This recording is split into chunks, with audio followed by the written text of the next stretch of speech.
whether there was any difference between them at all, and how do tensions rise to such a level. Whilst the first is up to interpretation, the latter I can answer. You see, the Maslet Fur and other sedentary African farmers in Darfur have a history of clashes over land with pastoralists from Arab tribes, primarily the camel and cattle herding Beni Hussein from the Kabqabiya area of North Darfur and the Beni Halba of South Darfur. This was mainly due to the pastoralists, the Arabs, being nomadic and how they would often move around, thus letting their camels feed on the crops that the sedentary African farmers are growing. The best way to imagine their anger is like someone you don't know breaking into your house and stealing all of your lemon sorbet ice cream. Uncool. Dude. Uncool. Until the 1970s, these tensions were kept under control by the Anglo-Egyptian condominium, which were further resolved by community leaders and their negotiations, which meant that Arabs and black Africans mostly got along. However, a combination of extended periods of drought, competition for dwindling resources, the lack of good governance and democracy, and the easy availability of guns have made local clashes increasingly bloody and increasingly politicized. Moreover, the lack of negotiation between leaders allowed anger and vengeance to prevail, spurring on the attacks and escalating them. Perhaps if they still had rules such as the Anglo-Egyptian condominium in place, they wouldn't need to rely on Omar al-Bashir's somewhat inept and Arab-leaning government. The lack of reliance on the government to solve these issues for them would perhaps save lives which were lost in the period. The government should ideally be mathematically perfect.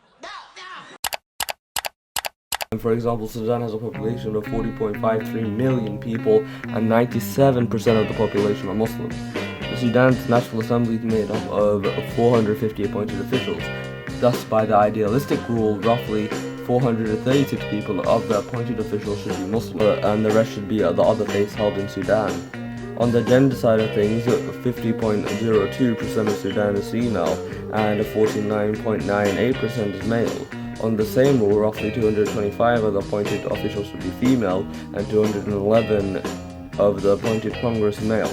Countries have governments which have skewed demographics, and thus are not representative. This is completely normal. However, what is not normal were the great lengths of favoritism played by the Sudanese government. Now, Milton, don't be greedy. Let's pass it along and make sure everyone gets a piece. You see, Omar al-Bashir's government had administrative reorganizations in starvation. In February, it banned the aid flights that have been the only lifeline to the south, which, because of the war and the drought, is rapidly moving towards famine, which gave members of Arab ethnic groups new positions of power, which the tribe saw as an attempt to undermine their traditional leadership role and the power over their communities in their homeland.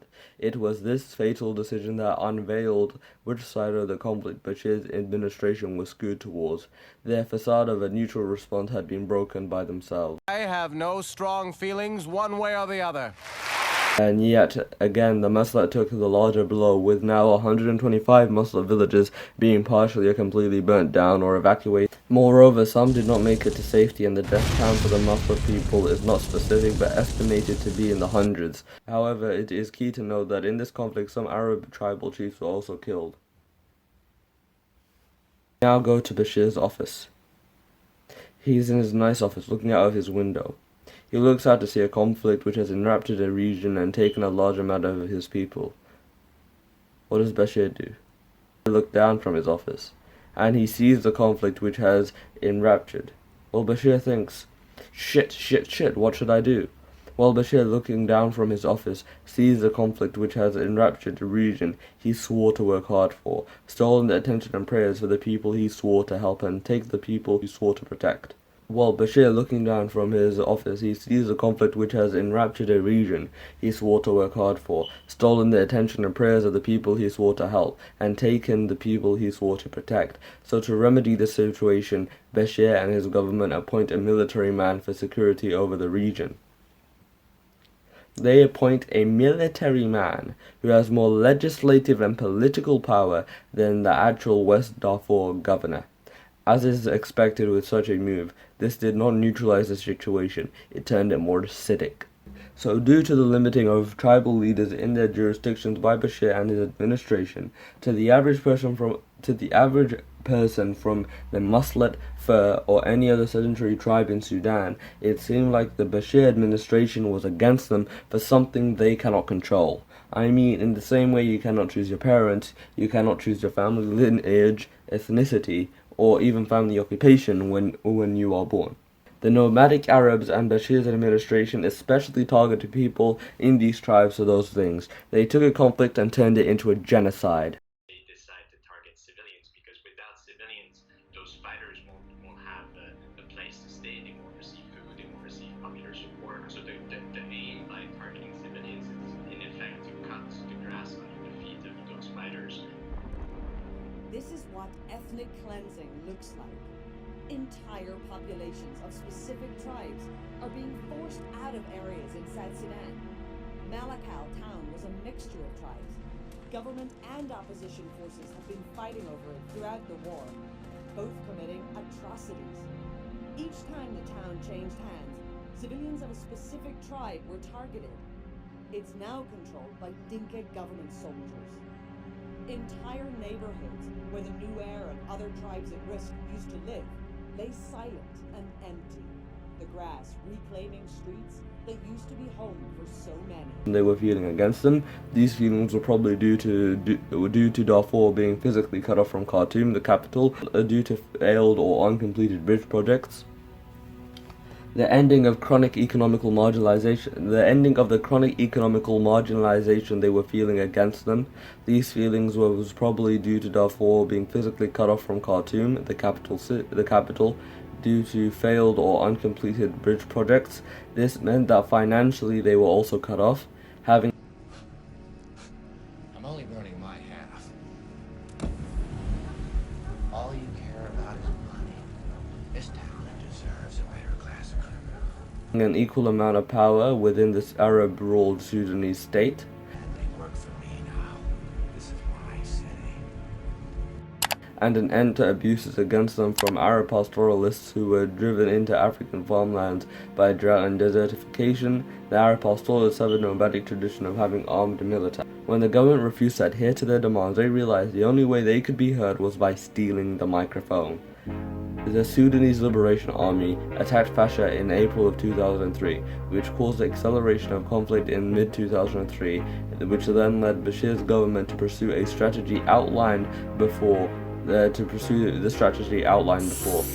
Sudan Liberation Army attacked Fasher in April of 2003, which then led Bashir's government to pursue a strategy outlined before, where they deliberately started murdering civilians who came from the same ethnic group as the rebels. It was when the government sought to basically ethnically cleanse Darfur from their native tribes that the Janjaweed allied and more closely helped Bashir's government in this.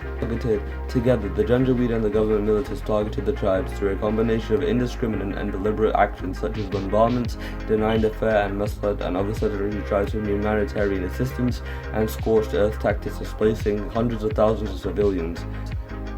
Moreover, the government forces also regularly detained and sometimes tortured the Fur and Zagwa Muscat students, political activists and other individuals in Darfur and Khartoum, which was suspected of having allegiance to the rebel movement.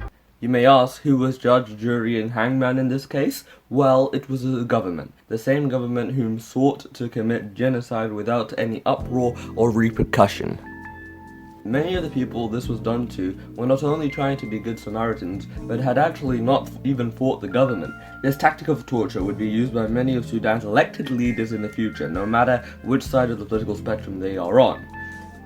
Human Rights Watch was there in April to March for an investigation and had uncovered that the incidents of mass killings done by the Sudanese government in partnership with the Janjaweed was 14 alone in Dar Maslet, and in this particular large-scale killings, more than 770 civilians perished between September of 2003 and late February of 2004. According to Human Rights Watch, these 14 large-scale killings were not only the ones that happened in Dar Maslet, but only the ones which they were able to uncover with evidence such as testimony from witnesses and other credible sources. Moreover, Human Rights Watch obtained further information from witnesses that there was mass executions in the fur areas of the Wadi Saleh province in the period from November 2003 to April 2004.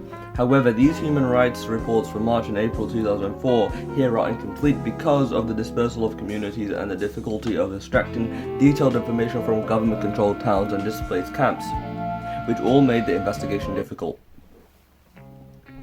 All 14 incidents in Dar Masad involved coordinated attacks by the army and the Janjaweed. 4 of the 14 attacks were conducted with a period of air attacks which started in late December of 2003. 2 of the period air attacks in late December had the use of helicopters which were used to lift supplies and troops into the areas before the attacks. 5 of the 14 incidents were in locations which had already been attacked more than once, whereas in the middle of 2003 attacks on the rebel positions were put on the back burner and attacks on villages were made priority. Although there was buffers to attacks like this, and such as larger villages had a defense unit. Defense units were first established in 1990 as a solution to the Arab raiders that were first mentioned before. On top of this buffer, the rebel forces attempt to intervene in attacks happening in the Muslim farming communities. However, they often came too late to prevent destruction and death that came with each of the Janjaweed and government attacks. The government and the Janjaweed thought that the presence of rebels in a market was sufficient enough to warrant an attack, where the majority of victims were men. In this attack, women and children got very lucky and were sent to the neighboring country of Chad. As you can see, most of the attacks from the Janjaweed and the government were on civilian populations. These massacres of civilians in the Fur, Masad and Zagwa took 3 forms. 1. The extrajudicial execution of men by the army and the Janjaweed. 2. Attacks in which the government soldiers and Janjaweed had played an equal role. And 3. Fighting side by side and the attacks in which the government forces have played a supporting role to the Janjaweed. In the next episode, I am going to give you a first-person account for all of the 14 attacks. Viewer discretion is advised.